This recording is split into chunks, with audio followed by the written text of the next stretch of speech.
Hey guys, we're back at it once again. I don't know why I got on this movie kick thing, but we're gonna keep going because I have a lot of opinions about storytelling, just like everybody else. But I have a degree, so I'm gonna use it.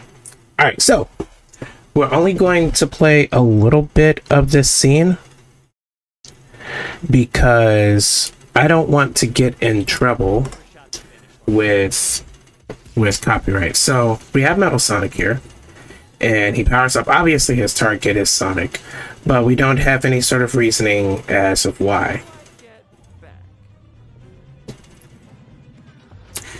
So let's stop here for a second. So he is obviously targeting Sonic at random. This doesn't appear to be some sort of time skip or anything. It's like a continuation of the race from the final scenes of Sonic 3. So the big question is, why is Metal Sonic here? Why is he targeting Sonic? And why isn't he just by himself? Those are some big things. Wait a minute. Let's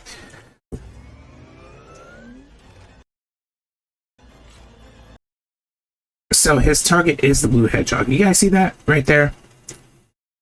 He is definitely the target, and it makes me feel like there's gonna be some sort of Terminator-esque continuation of Sonic, but I don't know if that's the right direction for it. And this is just supposition, by the way. Supposition review, yada yada yada, blah blah blah. You've seen my videos. I'm a big Sonic fan. The kids are a big Sonic fan. So I'm trying to figure out. So he misses this shot here. He misses this shot, and Sonic gets his kick back. If you're gonna take a shot at the fastest creature in the universe, you better not miss. I'm flattered by the copy. So let's see. I can't blame you though. It's hard to copy perfection. So we're gonna stop it right here.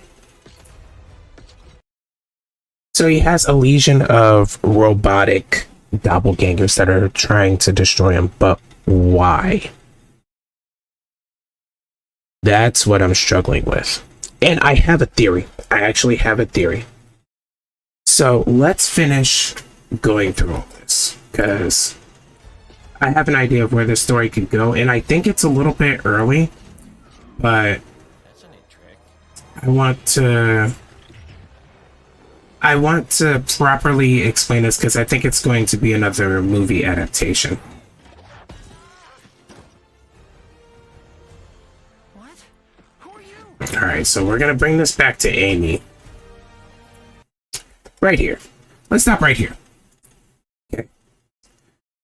So why, oh why, is Amy Rose such a prominent figure? First of all, Amy Rose is one of the better female characters I think, in storytelling in general. Amy is kind of typecasted as a Sonic crush, as well as finding her own independence, and you'll find that in the games more so than any of the media. Like, she starts off as a follower of Sonic, and then she really kind of gets her independence, so to speak, and the idea that she follows her own path in Sonic Frontiers. I think she was very independent in that one.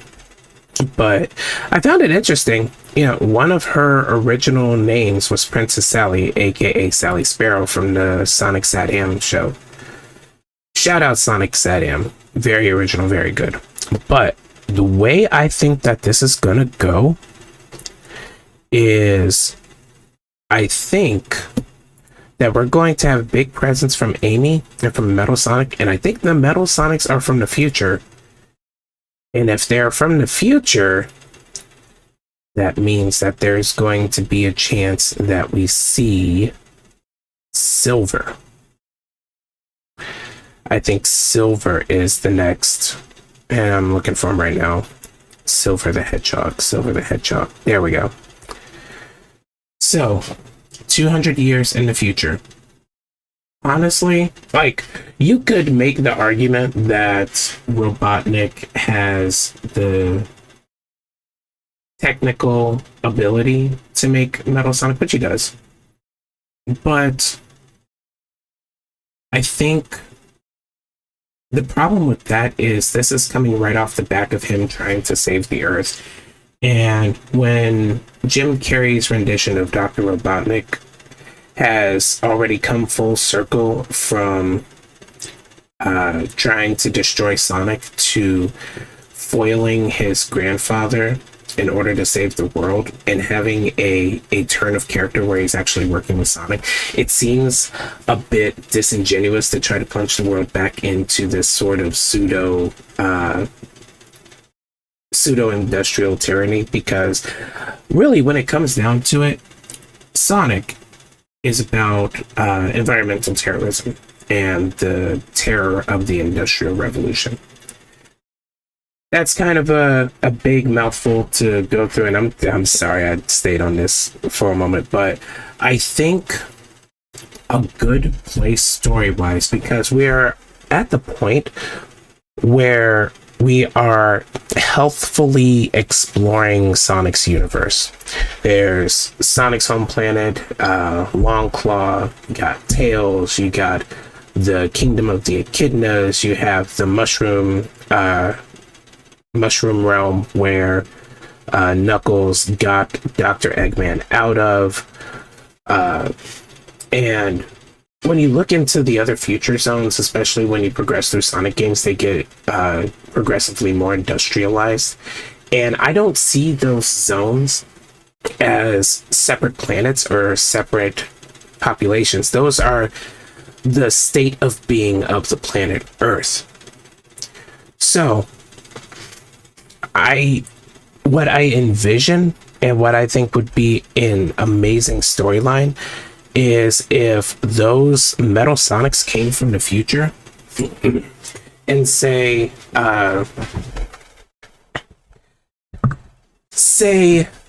Eggman wins, or some sort of descendant of Eggman wins. That's assuming that Eggman reproduces, but that's aside the point.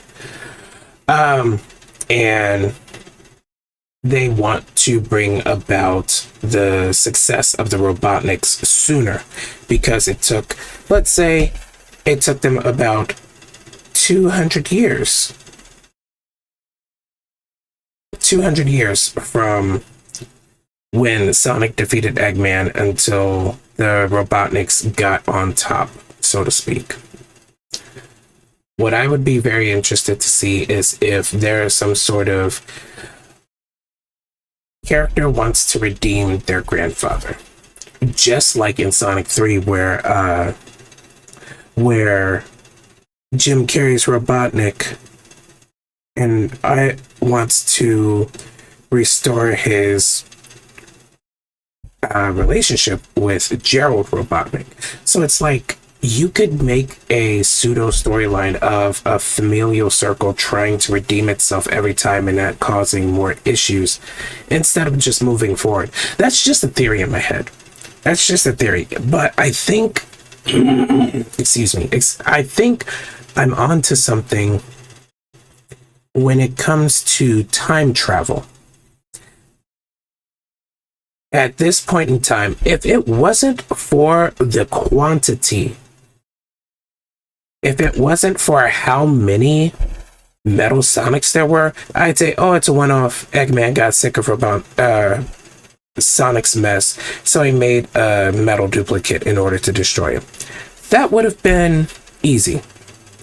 But this here depicts a future of success, of technological success. And for whatever reason, I believe that technological success is driving whoever created these Metal Sonics into trying to destroy Sonic and bring about a different future, or a more immediately realized future. So I don't know if Amy would be from the future. It's very interesting. I'm not sure. The moon. I forgot that they put a crack in the moon. How are they going to explain that, by the way? How are they going to explain, quite possibly the literal destruction of the Earth because the moon is vital to the tides? Interesting. Okay. That aside. It seems like it's time. This is the time for Silver to be introduced.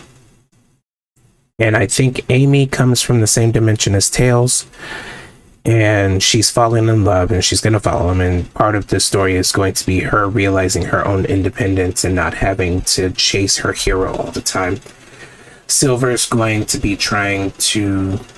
Well, that's interesting too, because Silver originally went back in time as part of a misunderstanding and trying to destroy Sonic. So he could be trying to save Sonic. He could be trying to destroy Sonic. And I think the amount of Metal Sonics that are in existence has something to do with this. So we are time traveling in Sonic 4. That is my prediction. And I'm really excited because they've done such a good job with every single movie. And it's weird that the third Sonic, I would argue, is the best Sonic out of all of them so far. A large part of that's probably because they follow Sonic Adventure 2 Battle storyline, and back in 2000, storytelling in video games was really good. But that's gonna do it for me. Well, actually, no. I don't think that's gonna do it for me. Because where does Sonic movie franchise go from there? When you realize the Silver arc and time travel, where does it go? I think after that point, where Sonic has to go is kind of the way of Dragon Ball. So, if you don't know or understand Dragon Ball, they have the concept of Earth Dragon Balls, and then they have the concept of Dragon Balls from different planets. So that begs the question, are there different Chaos Emeralds in different planets? Which I don't think so, because if you remember the first to second movie, Longclaw explains to Sonic that the Master Emerald was sent by their race to be protected in Earth and kept away from the echidnas. I remember that, yes. So, it should be the quintessential power of this universe. So, I mean, you could say that Jet the Falcon wants a piece of the action, or it runs into the problem where Robotnik is almost always the villain. It's kind of the same issue with Mario. It's hard to recreate Mario when Bowser's always the villain. There has to be some sort of different stakes. There has to be some sort of different story.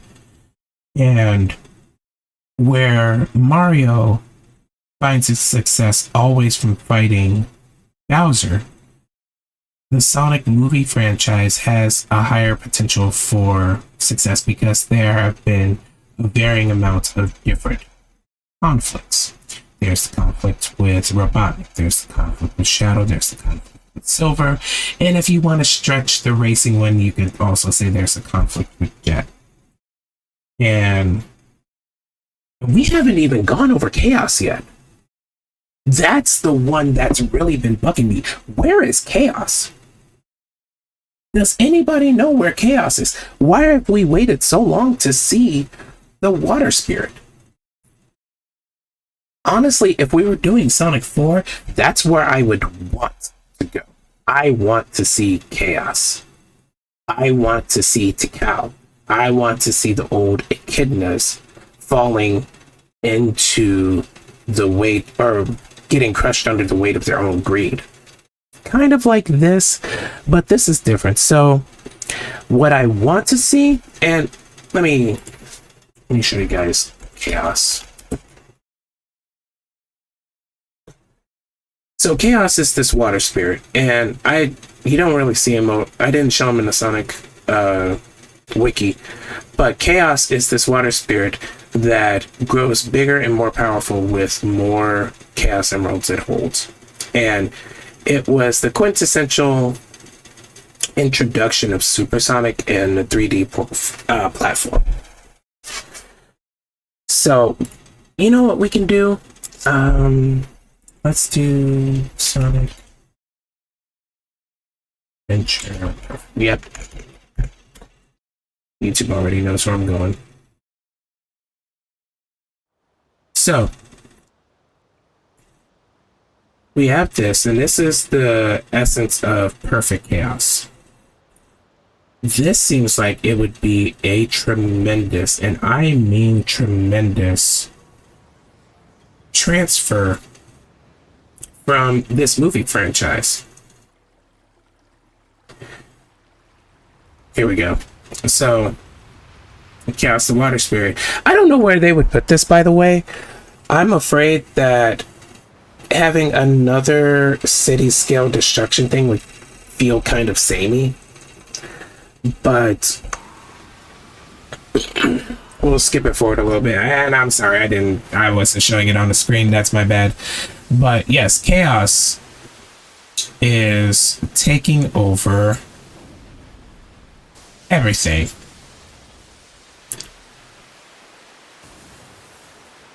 These are equal raise stakes to the Gerald Robotnik destruction machine. Keep that destruction. Emotional responses all over the place.